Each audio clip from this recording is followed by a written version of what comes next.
Oke, assalamualaikum warahmatullahi wabarakatuh. Balik lagi di channel Ahmad Ahmad Budiman Sudarsono. Aduh, gue hari ini agak batuk nih gitu ya. Tapi gue pengen memberikan sebuah informasi gitu ya, karena ada beberapa temen dari teman kantor gitu ya, teman di rumah bilang, bro, tolong dong diceritain tentang prospek memulai bisnis kontrakan ini gitu ya.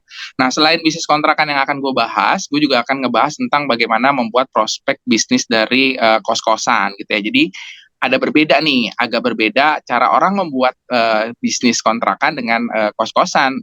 Yang pasti segmentasi pasarnya pun akan berbeda, yang pasti juga harga pemasarannya pun akan berbeda gitu ya.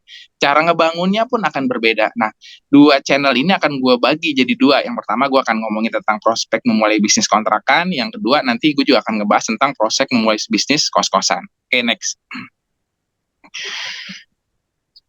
Nah, ini adalah ada beberapa hal yang harus diperhatiin nih, gitu ya.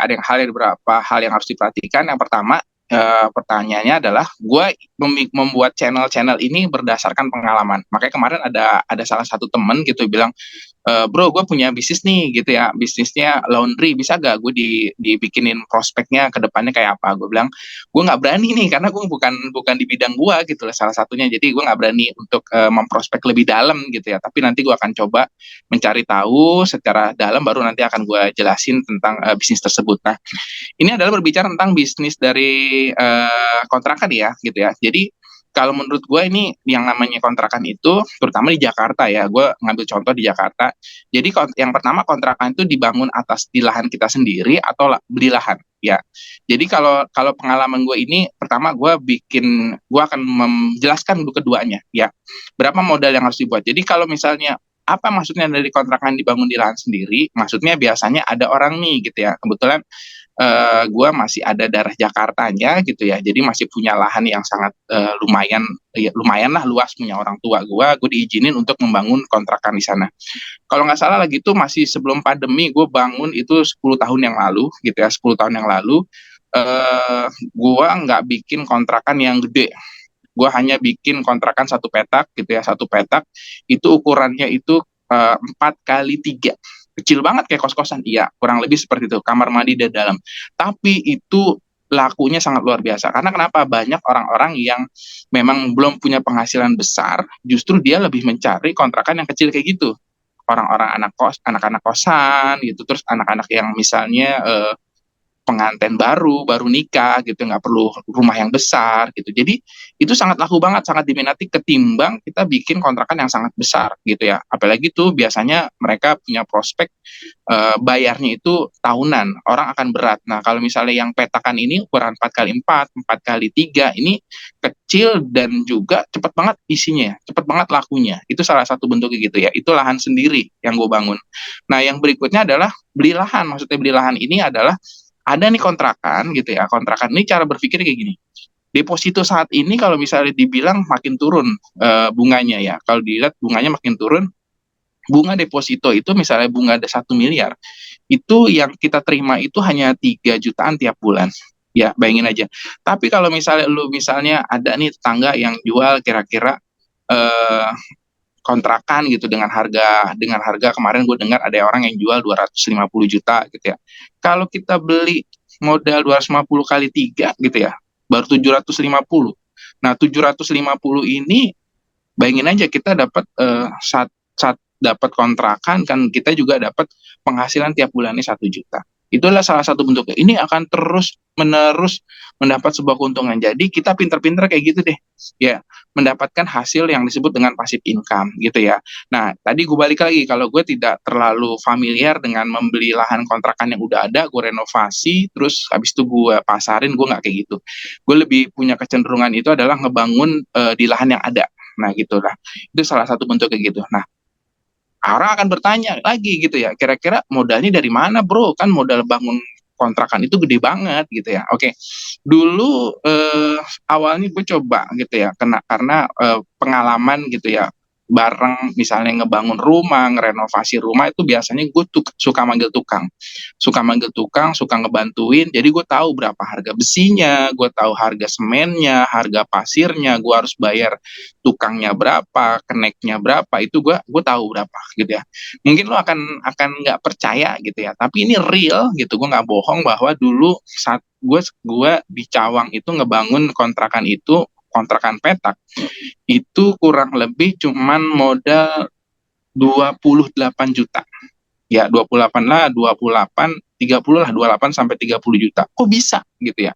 Kok bisa? Karena salah satu bentuknya eh jadi gitu. Jadi kalau misalnya kita ngerakit yang namanya ceker ayam ya, ceker ayam itu untuk pondasinya, itu kita ngebangun sendiri gitu ya. Kita bangun sendiri, kita bantuin tukangnya segala macam. Jadi karena ukuran 3 kali 4 itu cepat banget dibangunnya gitu, dinaikin dicepet gitu. Nah yang mahal itu adalah saat bikin dak-dakannya karena gue bikin eh, 4 kontrakan itu nggak apa ya, nggak manjang tapi ke atas, itu salah satu bentuknya, dan itu alhamdulillah laku kalau menurut gue gitu ya, dan sangat luar biasa. Maksud gue tadi balik lagi pertanyaan loh, apa iya dengan modal 30 juta kita bisa bangun 4 kontrakan petak? Bisa banget gitu ya, makanya dibilang coba aja kita pelan-pelan hitung harganya, ini berdasarkan pengalaman gue. Lalu pertanyaan yang muncul adalah duitnya dari mana? Nah kebetulan lagi tuh gue nggak kerja kayak gini dulu ya, cuman kerjanya serabutan gitu ya,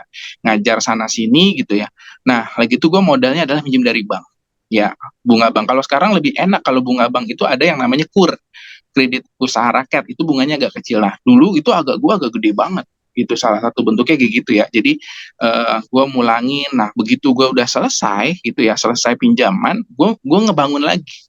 Yang bayar siapa? Angsuran gue adalah tadi yang orang-orang 4, yang tadi kontrakan 4 gue terisi gitu ya, dengan harga 600.000, berarti 6 kali 4, 2,4 gue mulangin. Pinjamannya angsurannya nggak lama-lama kok, cuman 1,5 tahun, itu salah satunya. Jadi kalau ada orang yang bilang gitu ya, wah ini riba segala macam, ya kita singkirkan itu. Gue nggak pengen berdebat masalah itu. Yang penting gue halal gitu. Salah satu bentuk kayak gitu ya. Nih, nah itu adalah modalnya adalah dari bank. Gue minjem dari bank ya. Tapi lo harus pinter-pinter juga ya, jangan membalikkan modalnya. Jangan sampai modal yang lo pinjem nggak lu balikin, itu bahaya banget. Itu salah satu bentuk kayak gitu ya. Terus yang tadi gue bilang, yang ketiga terlibat dalam proses bangunan. Jadi gue banyak terlibat ngebantuin gitu ya, biar kerjaannya lebih cepat. Sekaligus gue kayak ngawasin tukangnya gitu, dan kayaknya sama tukangnya memang dari tahun ke tahun itu dipakai terus tukangnya, digunakan ya. Renovasi kontrakan keluarga gua gitu, gue coba membangun itu menggunakan tukang yang sama. Itu salah satu, jadi tahu chemistry-nya dapet. Jadi tahu. Jadi orang tuh kalau pengen bangun kontrakan itu minimal lo harus tahu dulu gitu, apa aja barang yang disiapin gitu ya. Kira-kira ini cara buatnya gimana, ini berapa, lu bisa menghitung sendiri kok gitu. Dan modalnya nggak akan besar sebesar apa yang lo pikirkan gitu ya. Dengan membeli jadi kontrakan yang udah ada itu jauh lebih 2 kali lipat dari harga. Itu salah satu bentuknya. Nah, terus kalau misalnya lu udah terlibat dalam hal kontrakan lo udah jadi gitu ya, biasanya lo bisa memasarkan ya, bisa kasih tahu tetangga, kontrakan gue kosong nih, mau isi gak gitu ya. Itu seperti itu. Atau lo bisa mempromosikan lewat online ya. Kebetulan banyak aplikasi online yang bisa digunakan. Yang sering banget gue gunakan adalah aplikasi, ya sebut nama ya, OLX. Gue pakai OLX banget. Jadi benar-benar OLX itu ngebantu kita memasarkan produk kita gitu ya, kontrakan kita. Nah tapi OLX ini sekarang udah mulai berbayar.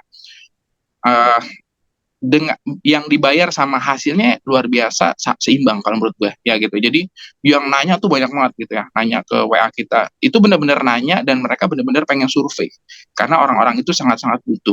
Nah itu adalah salah satu kalau menurut gue bagaimana prospek kita memulai yang namanya bisnis kontrakan. Jadi bisnis kontrakan itu kalau lo pengen memulai, kesimpulannya kalau menurut gue ya, ada lo coba cari tahu dulu lo punya lahan di mana gitu ya, lo hitung-hitung seperti apa gitu ya, baru lo bisa melakukan yang namanya bisnis kontrakan. Bisnis kontrakan itu boleh dibilang sesuatu hal yang sangat menyenangkan ya. Hampir orang keluar pasti ada yang masuk lagi, keluar masuk. Jadi rentan waktunya itu nggak lama, cepet banget gitu ya terisinya gitu. Dan modal yang balik juga cepet banget, nggak perlu lama, dan lo juga nggak perlu takut yang namanya bangkrut gitu ya. Paling pertanyaannya apa yang permasalahan dalam kontrakan? Kontrakan itu paling kalau misalnya orang keluar gitu ya, lu buru-buru ngecat rumahnya lagi, ada yang rusak lu cepet perbaiki. Itu cepet banget. Jangan jangan dibiarin kalau misalnya kontrakannya kosong gitu ya, terus nggak dicat ulang, orang yang mau ngelihat jadi malas gitu ya. Jadi kita juga memberikan sesuatu hal yang istimewa buat calon customer kita. Mungkin itu aja dari gua berbicara tentang bisnis kontrakannya sedikit, mudah-mudahan bermanfaat gitu ya. Lo bisa lain waktu bisa ngobrol, kalau misalnya kenal gue kita ngobrol bisnis apa aja yang bisa menghasilkan cuan, yang penting halal. Itu aja, terima kasih. Selamat siang, gue Ahmad Budiman Sudarsono.